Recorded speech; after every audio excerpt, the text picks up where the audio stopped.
हमारी संस्कृति, हमारी पहचान। यज्ञ, योग, आयुर्वेद सदा रहे हमारे साथ। भारत के प्राचीन ग्रंथों एवं आधुनिक विज्ञान का दिव्य संगम, यज्ञ महिमा।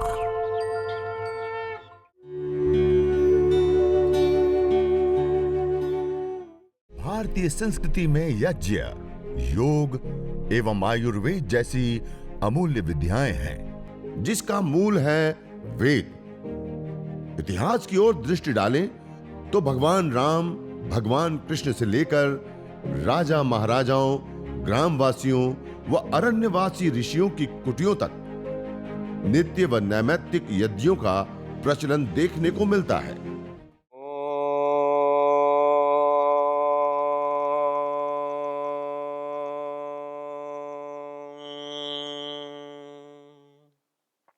ओम अग्निमीळे पुरोहितं यज्ञस्य देव मृत्विजं होता आरम रत्नधातमं। सभी को सादर नमस्ते, प्रणाम।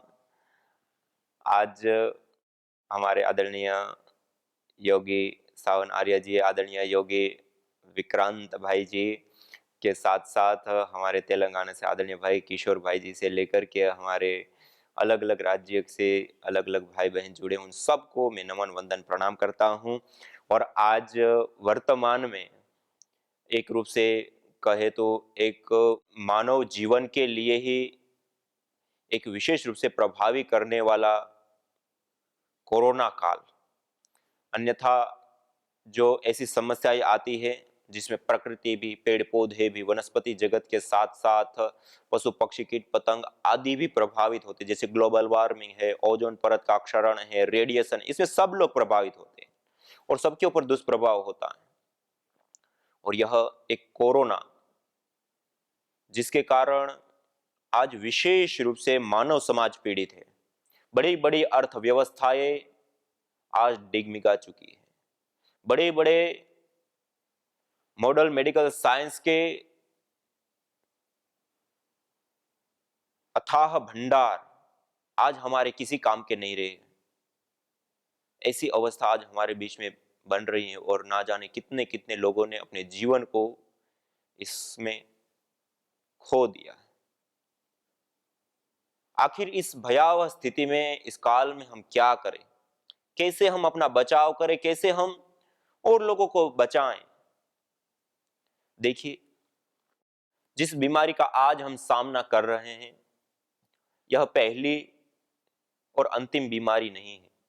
यह प्राचीन काल से भी, हम आयुर्वेद ग्रंथों को भी पढ़े तो आयुर्वेद ग्रंथों में विशेष करके जनपद विध्वंसो अध्याय करके उसमें इस प्रकार की बीमारियों का वर्णन है। और उसमें तो ऐसी भयावह बीमारियों का भी वर्णन है कि जहां पर पूरे जनपद के जनपद उखड़ जाते,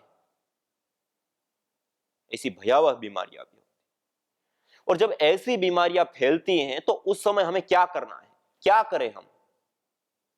तो वहां पर ऐसी महामारी, ऐसी भयावह जो बीमारियां हैं जिसमें पूरे के पूरे जनपद के जनपद भी उखड़ जाते हैं, अर्थात एक ओर से पूरी सफाई हो जाती है। ऐसी घटनाओं में भी, ऐसे रोग जब फैलते हैं, तब वहां पर बताया कि उसकी चिकित्सा देवीय चिकित्सा से करने के लिए कहा।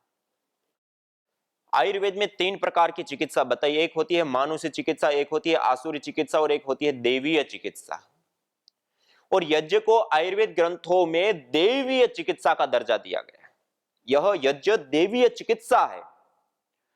और जब ऐसी विध्वंसक बीमारियां फैलती हैं तो उस समय में विशेष करके यज्ञ, हवन, अग्निहोत्र और उसमें कुछ विशेष प्रकार के हविर द्रव्यों की आहुतियां देकर के, और बाद में अंगारों के ऊपर कुछ विशेष जड़ी बूटियों की आहुतियां देकर के उसका धूम्र करके और उसको चारों ओर के वायुमंडल में फैला करके और वायु का शोधन, बीमारियों का निवारण किया जाता था। और उसका हमारे शास्त्रों में स्पष्टतया उल्लेख हमें प्राप्त होता है।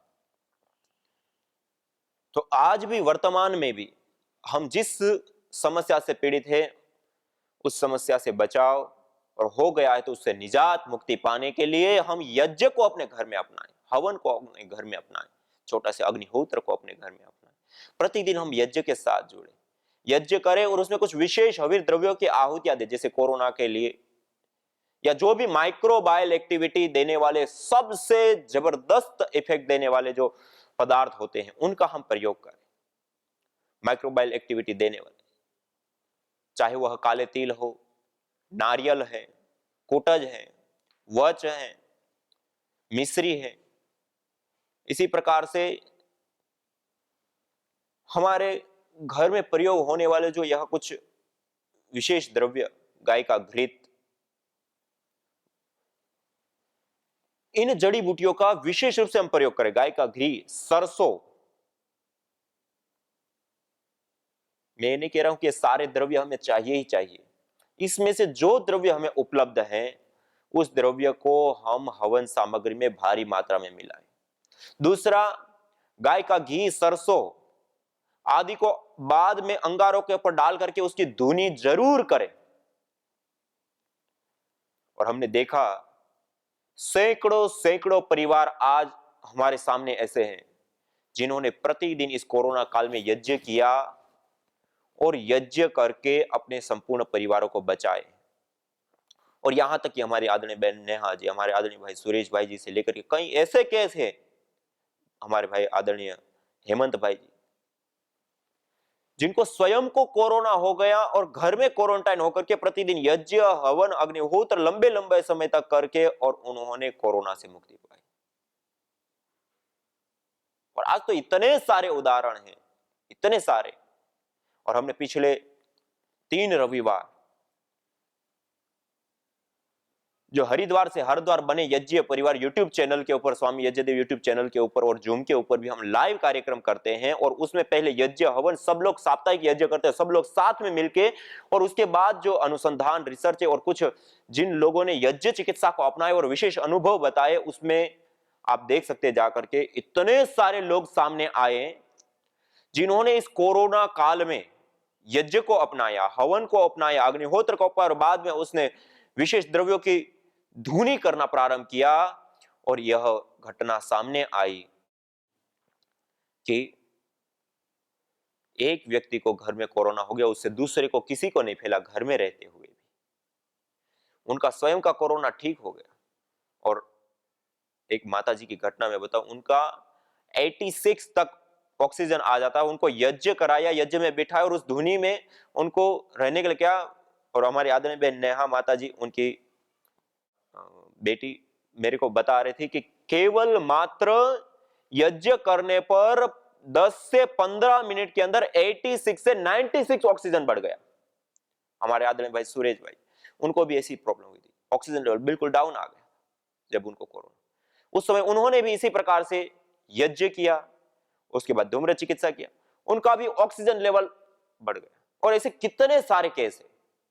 ऑक्सीजन लेवल बढ़ाना हो, स्वस्थ रहना हो, इम्यूनिटी पावर को स्ट्रॉन्ग करना है, इसी प्रकार बैक्टीरिया, वायरस, फंगस को वैसे भी मारने के लिए इसके अंदर माइक्रोबायल एक्टिविटी होती है। हम अभी देखेंगे क्रम से एक एक चीज को।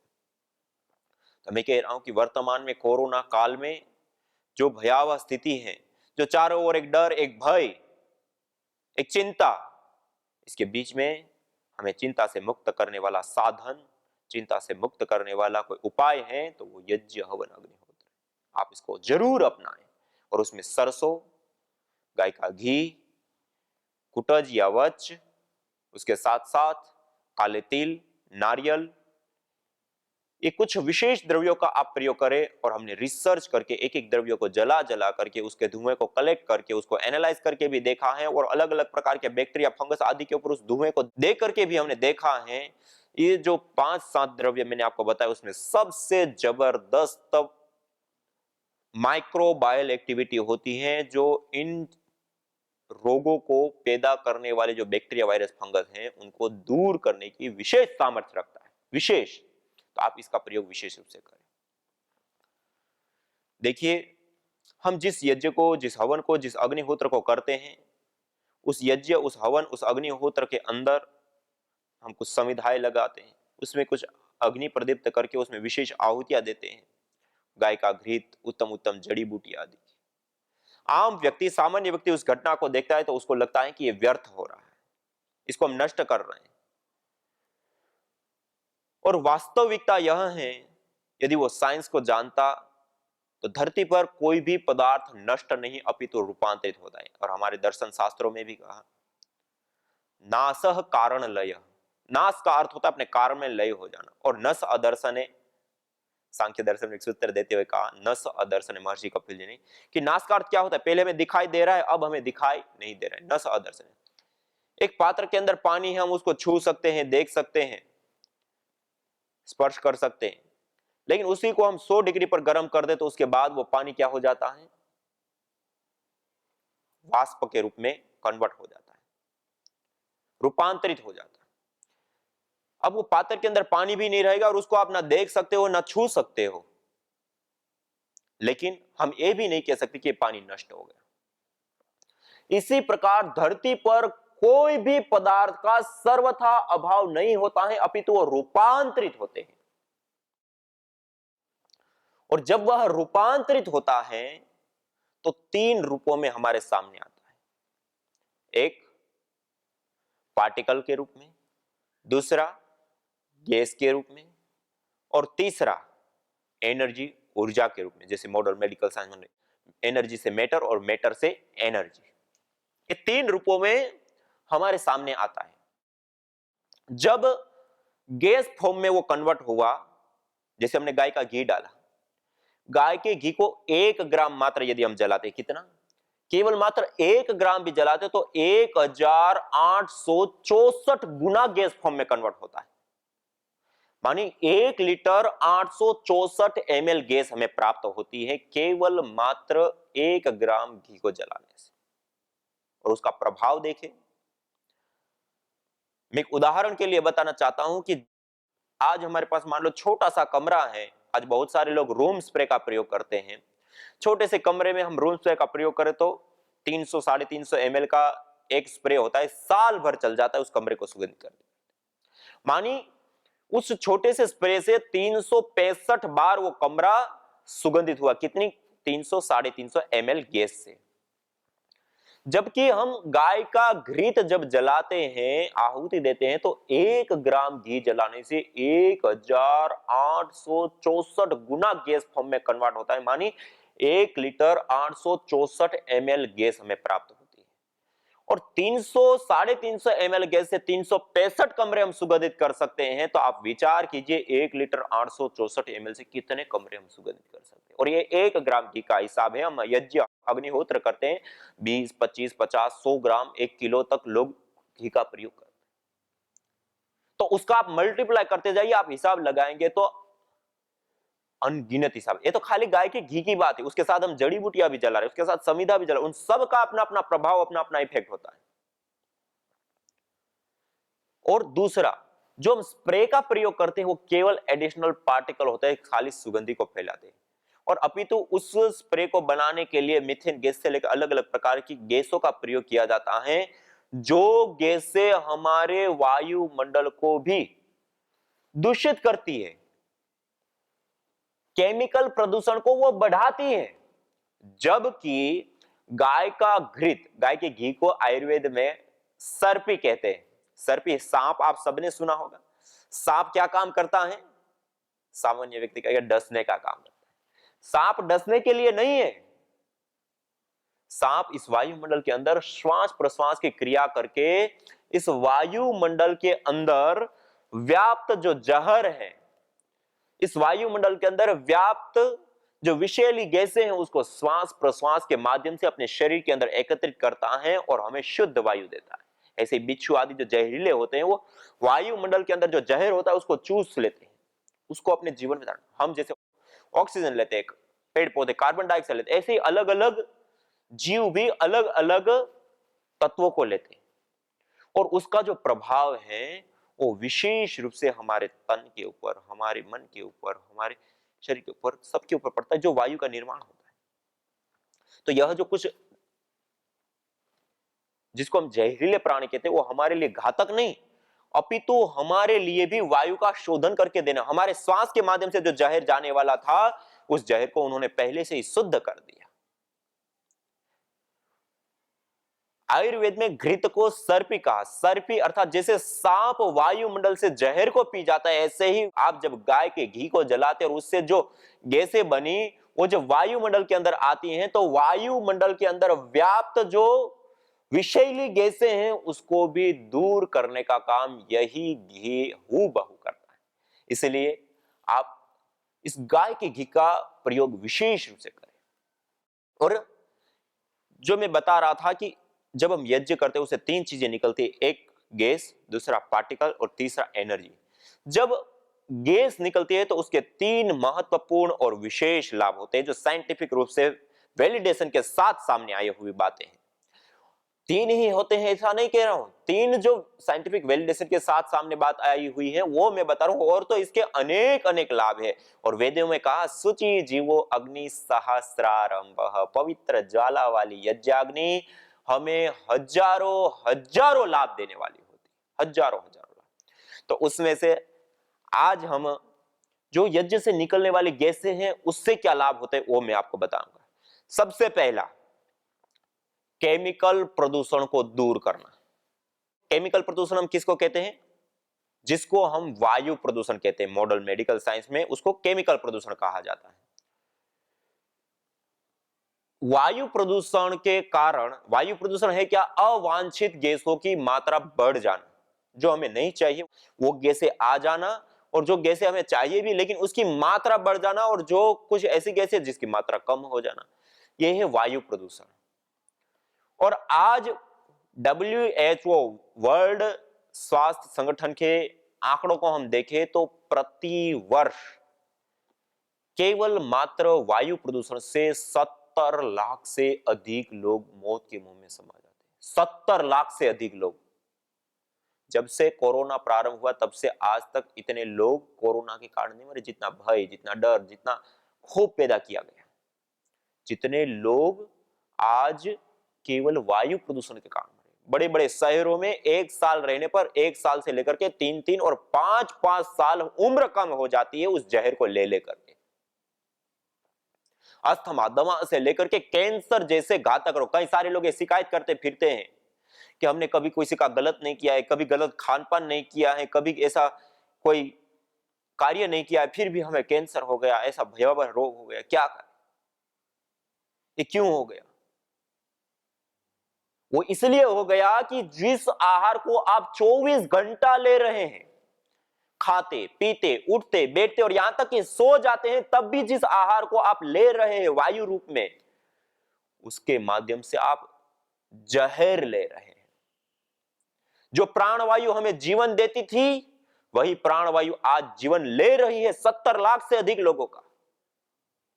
ये वायु प्रदूषण एक बहुत बड़ा जहर है, और आज किसी का ध्यान और कोई इतना बड़ा इसके ऊपर विचार या बिंदु नहीं किया जाता। आज कोरोना के कारण बहुत हाहाकार मच जाती, कोई छोटी सी बाढ़ आ गई, कोई तूफान आ गया, पूरी न्यूज चैनलों से लेकर के चारों ओर हाहाकार मच जाती है, राहत कोष चालू हो जाते हैं, हजारों करोड़ रुपए लगाए दिए जाते हैं।